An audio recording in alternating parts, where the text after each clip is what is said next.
إنا هديناه السبيل إما شاكرا وإما كفورا.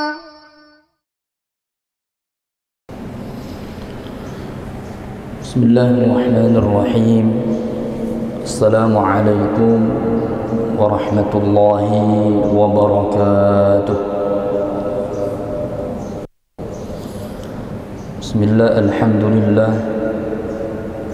الحمد لله والصلاة والسلام على رسول الله محمد بن عبد الله وعلى آله وصحبه ومن والاه ولا حول ولا قوة إلا بالله. سبحانك لا علم لنا إلا ما علمتنا إنك أنت العليم الحكيم. رب اشرح لنا صدورنا ويسر لنا أمورنا واحلل عقدة من ألسنتنا يفقه قولنا. أما بعد.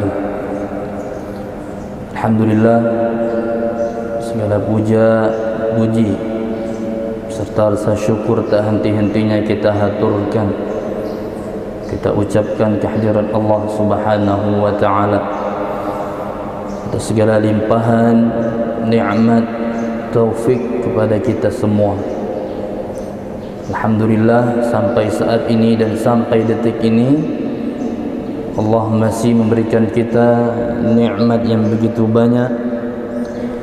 Allah masih memberikan kita karunia yang tak terhingga, sehingga pada hari yang mulia ini, di waktu yang mulia dan di tempat yang mulia, Allah masih memberikan kita nikmat panjang umur, sehingga Allah bangunkan kita dari mati yang sementara. Allah bangunkan kita dari tidur kita. Tidak hanya itu, kemudian Allah ketuk hati kita, Allah gerakkan hati kita, Allah mudahkan langkah kaki kita untuk menuju rumah Allah Ta'ala, guna melaksanakan salah satu kewajiban kita selaku umat Islam, yaitu mendirikan solat. Maka ini harus kita syukuri. Dan insya-Allah ini merupakan salah satu cinta Allah kepada kita, sehingga ketika Allah cinta kepada seorang hamba, biasanya Allah akan memudahkan kepada hamba tersebut untuk melakukan kebaikan. Karena di dunia ini ada dua tipe manusia, ada dua macam orang.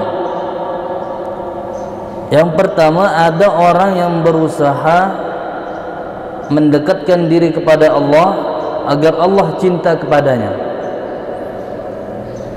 dan ini mesti beramal banyak. Ada yang kedua, ada orang yang didekati oleh Allah.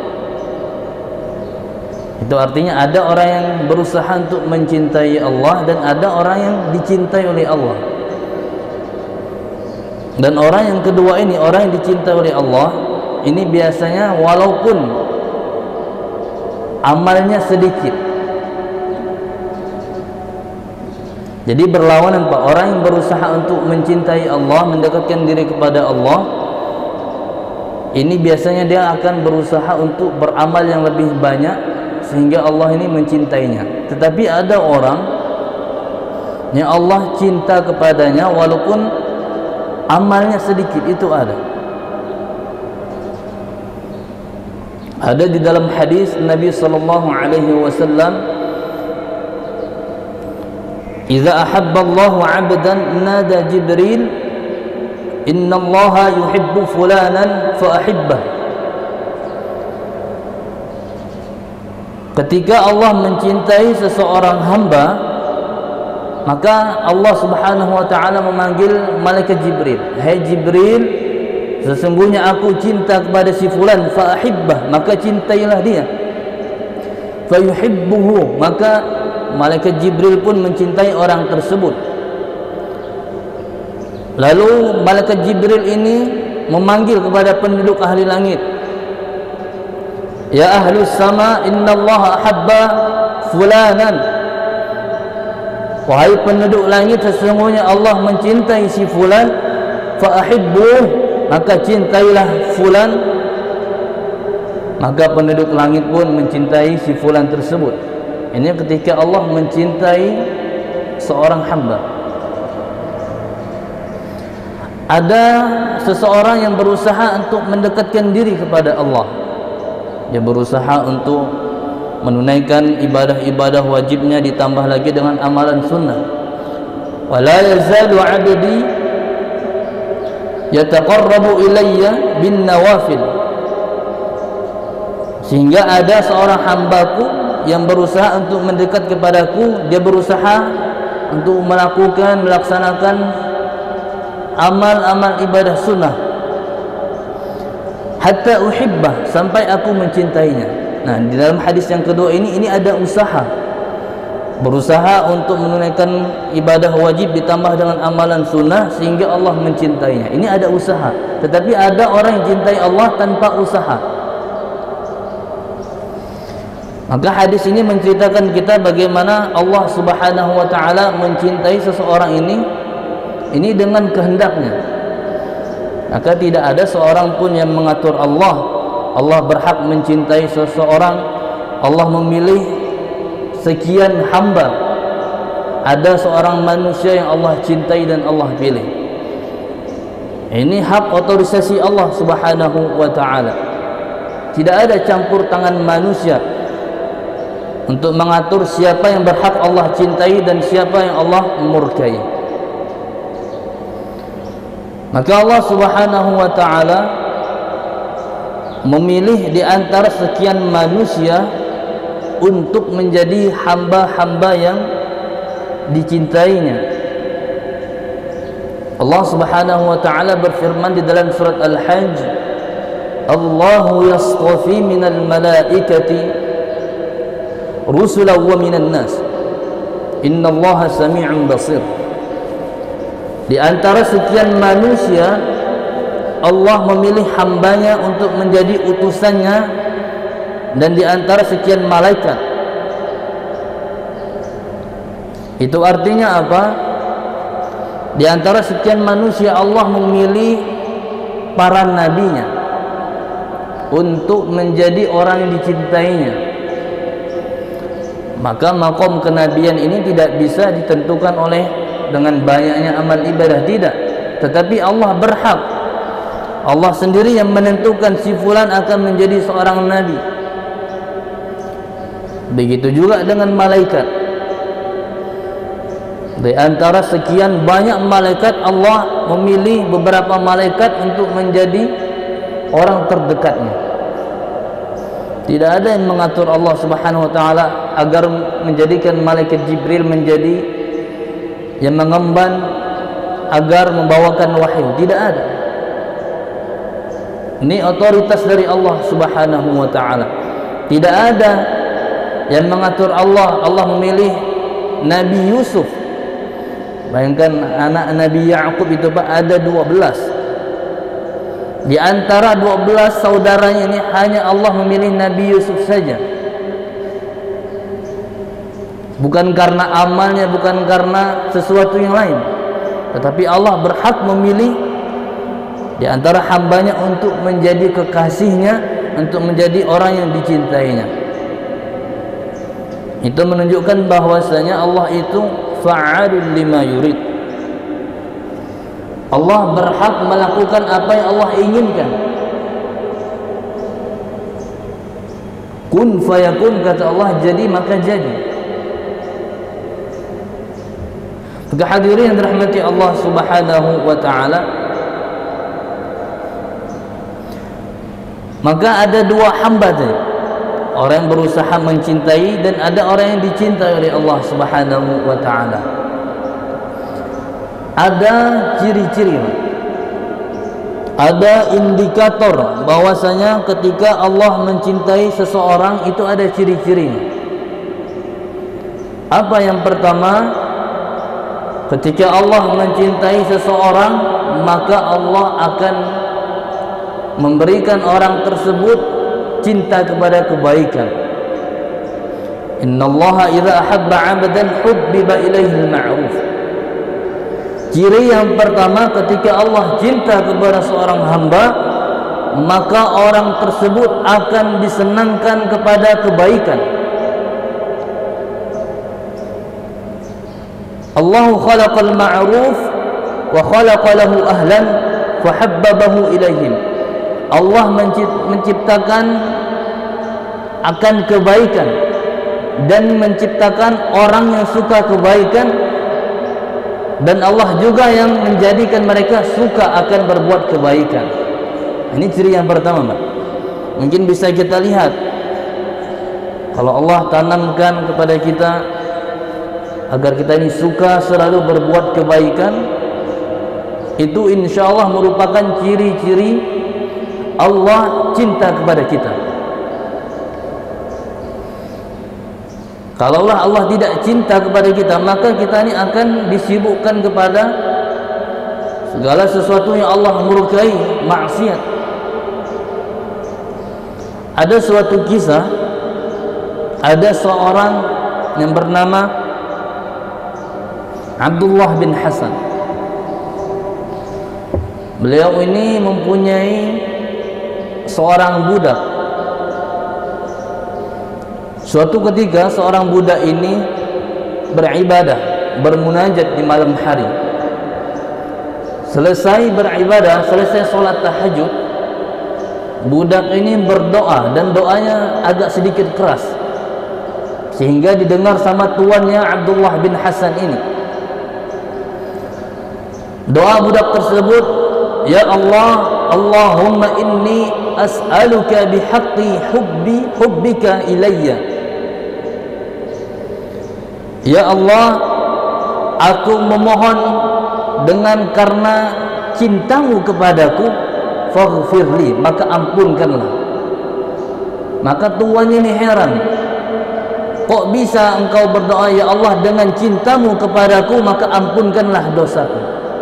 Ini termasuk salah satu tawasul dengan amal soleh. Heran tuannya, kok bisa dia bilang dengan karena cintamu kepadaku maka ampunkanlah dosaku. Langsung ditegur sama tuannya, seharusnya di antara adab engkau dengan Allah, engkau berdoa, ya Allah, dengan cintaku kepadamu maka ampunkanlah dosaku. Seharusnya kalimatnya seperti itu. Langsung kata budak tersebut, la ya maulai, tidak wahai Tuhanku, bihubbihi li. Masih tetap ngotot nih, Mbak, masih tetap bersikeras bahwasanya dengan cinta Allah kepadanya. Kenapa? Karena cintanya Allah kepada dia, akhrajani minasyirki ilal Islam. Kata seorang budak tersebut, karena Allah cinta kepadaku, Allah telah mengeluarkanku dari kesyirikan menuju menjadi agama Islam. Wa yuhibbuhu li ay qad'aini wa katsirun min khalqihi niyamun. Dan karena cintanya Allah kepadaku juga, sehingga Allah membangunkanku pada malam hari ini. Aku diberikan taufik, aku diberikan kemudahan untuk beribadah, bermunajat, berdoa kepada Allah Subhanahu wa taala. Dan pada malam ini betapa banyak manusia yang masih tidur. Berarti itu menunjukkan Allah itu cinta kepadaku. Kehadiran rahmati Allah Subhanahu wa taala. Jadi ciri yang pertama ketika Allah mencintai seorang hamba, maka hubbiba ilaihil ma'ruf. Allah akan mencintai seorang tersebut, akan selalu pengen berbuat kebaikan, suka, gemar. Karena biasanya ahlul ma'ruf fid dunya, ahlul ma'ruf fil akhirah. Hadis Nabi, orang yang baik di dunia pasti akan baik di akhirat. Tidak mungkin orang yang baik di dunia menjadi orang yang buruk nanti di akhirat.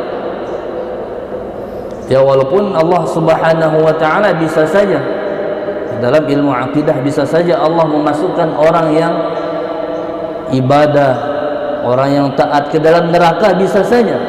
Kita ini masuk surga ini bukan karena amal kita, Pak, tapi karena rahmat Allah yang Allah berikan kepada kita sehingga kita dimasukkan ke surganya, bukan karena amal kita. Dan bisa saja Allah memasukkan orang ahli maksiat ke dalam surganya, ahli ibadah ke dalam nerakanya, bisa saja. Allah fa'alun lima yurid. Tetapi ini secara akal, tetapi tidak mungkin Allah melakukan segala sesuatu yang bertentangan. Seharusnya orang yang ahli ibadah Allah masukkan ke surga, dan orang ahli maksiat tidak mau taat Allah masukkan ke neraka. Hadirin rahmati Allah Subhanahu wa taala, ada kitab tasawuf yang cukup populer, namanya kitab Hikam Ibnu Athaillah As-Sakandari. Ini mengarangnya ulama Mesir. Ada nama kitab tasawuf, kitab Al-Hikam. Dalam kitab ini banyak kalam-kalam hikmah. Di dalam kitab ini Ibnu Athaillah As-Sakandari beliau mengatakan ciri ketika Allah mencintai seorang hamba adalah idza aradta an ta'rif qadraka 'indahu fanzur madza yuqimuk.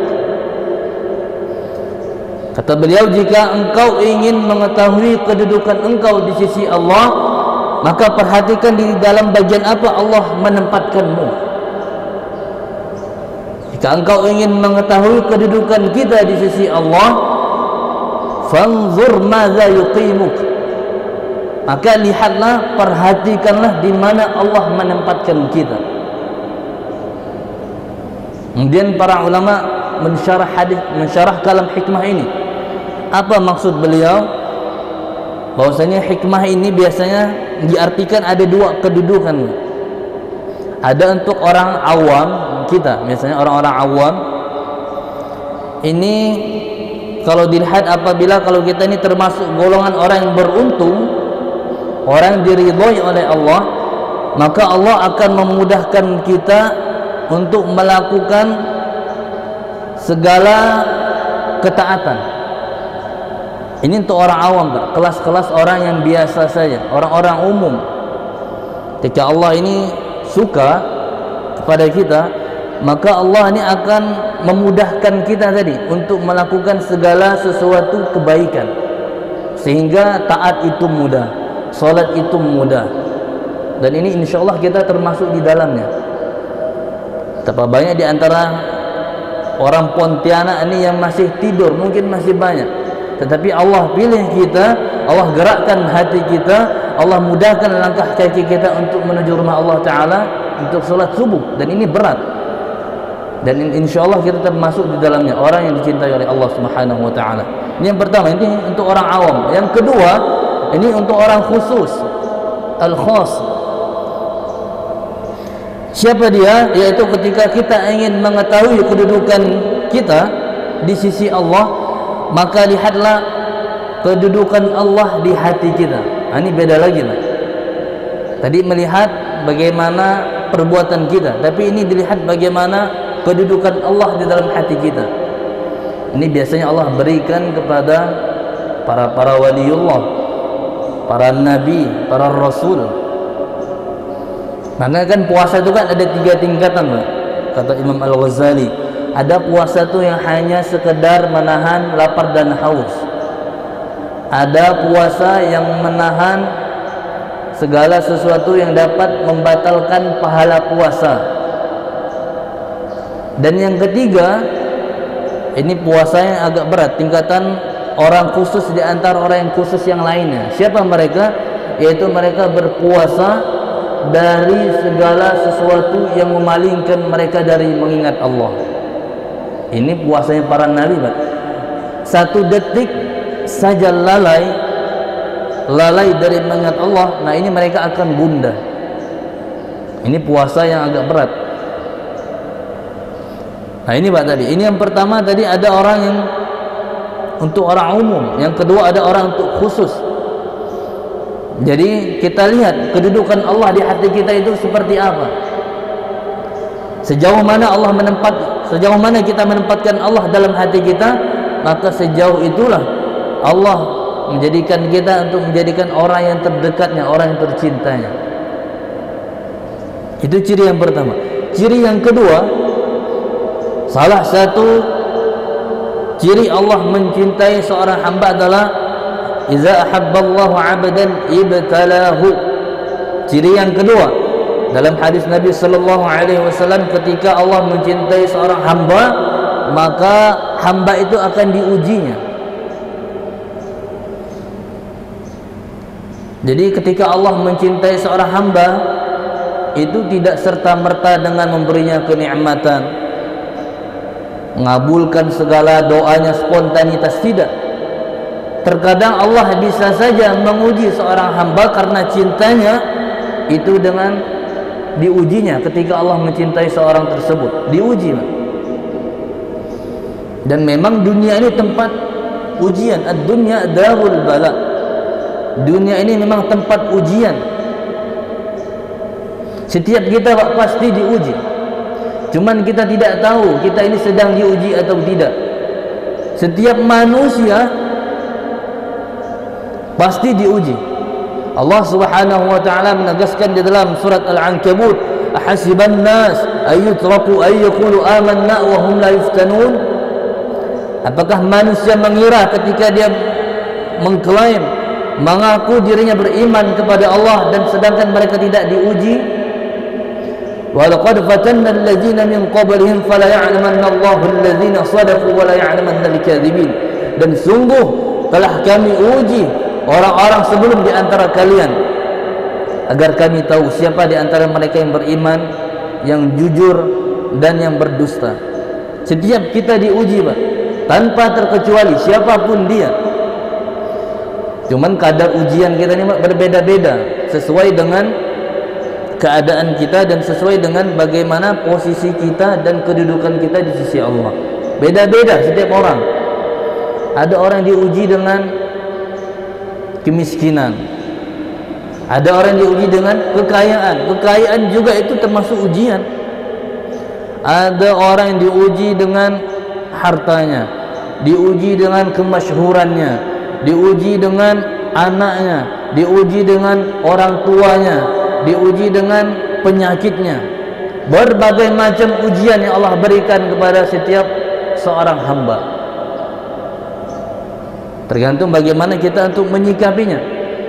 Maka orang beriman itu, Nabi sangat kagum, ajaban li amril mu'minin. Sungguh takjub, sungguh ajaib bagi orang beriman itu.